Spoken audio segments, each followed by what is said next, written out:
Bonjour à tous, vous regardez le flash d'information de RTI1. Les lauréats du prix national d'excellence 2024 du ministère de l'Environnement ont reçu leur récompense. Ils ont été distingués dans les catégories entreprises citoyennes et celle de meilleur acteur de protection de l'environnement. Le ministre Jacques Konan Assaoré les a félicités. Il a aussi rappelé les engagements de la Côte d'Ivoire en matière de protection de l'environnement. Un reportage de Jeanna Toubé. Ces personnes font partie des lauréats 2024 du prix national d'excellence dans le secteur environnement, développement durable et transition écologique. Elles ont obtenu respectivement les 2e et 3e prix au niveau national dans ce secteur.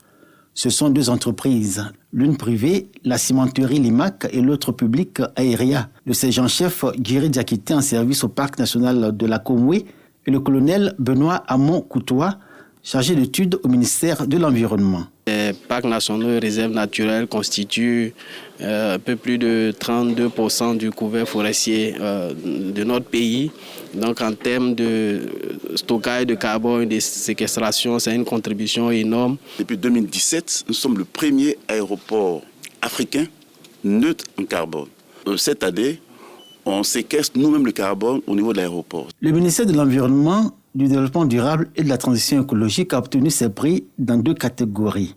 Catégorie meilleure entreprise citoyenne et celle du meilleur acteur de protection de l'environnement, de la promotion du développement durable et de la transition écologique. La reconnaissance de l'engagement de ce département ministériel a porté la politique du gouvernement en matière d'environnement, de développement durable et de transition écologique. Le gouvernement, à travers ses contributions déterminées au niveau national, a pris des engagements forts de réduire ses émissions de gaz à effet de serre de 30,41% d'ici 2030. Conformément à cet engagement, il y a un ensemble de politiques qui est mis en œuvre qui vise à réduire nos émissions de gaz à effet de serre, de CO2, le transport, l'agriculture, le secteur des déchets.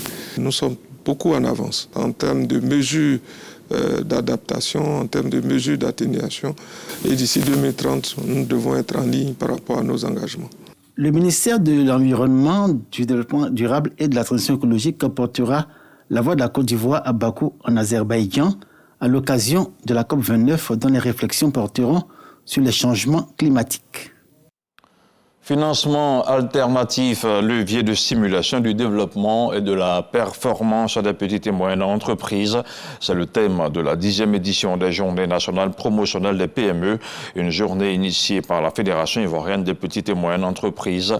Ce rendez-vous sera l'occasion de passer en revue les difficultés du secteur, notamment la problématique du financement des PME et de proposer également des pistes de solutions.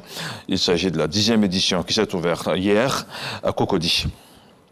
Dans l'actualité hors de nos frontières, au Mali, le corps de 6 personnes ont été retrouvés près de Nara, dans le centre du pays, à proximité de la frontière avec la Mauritanie. Selon les informations, il s'agit de 6 bergers exécutés et brûlés par le groupe russe Wagner mardi dernier. Ces nouvelles exactions viennent s'ajouter à la longue liste de celles perpétrées par l'armée et le groupe paramilitaire désormais intégré au corps africain contrôlé par Moscou. Incident diplomatique à Jérusalem en marge de la visite du ministre français des Affaires étrangères, Jean-Noël Barrot. 2 gendarmes français qui assuraient la sécurité du ministre ont brièvement été arrêtés par des policiers israéliens qui étaient entrés dans l'église de l'Éléona, un site qui fait partie du domaine national français. 2 incidents ont précédé celui de jeudi dernier, mais c'est toujours pour le même motif, l'entrée de la police israélienne en armes sur des sites. Selon Israël, la sécurité des visiteurs incombe au pays hôte, mais la France ne reconnaît pas la souveraineté israélienne sur cette partie de la ville et le consulat général de France à Jérusalem n'est pas accrédité auprès des autorités israéliennes. Aux États-Unis, Donald Trump entend bien entamer son mandat par la mise en application d'une promesse de campagne. C'est en tout cas ce que le président élu a dit au téléphone à une journaliste de la chaîne NBC.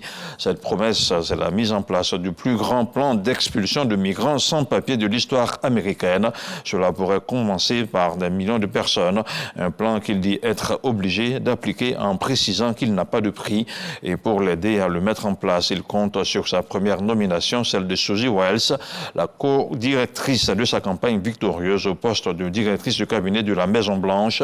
À 67 ans, elle sera la première femme à occuper ce poste stratégique et prestigieux.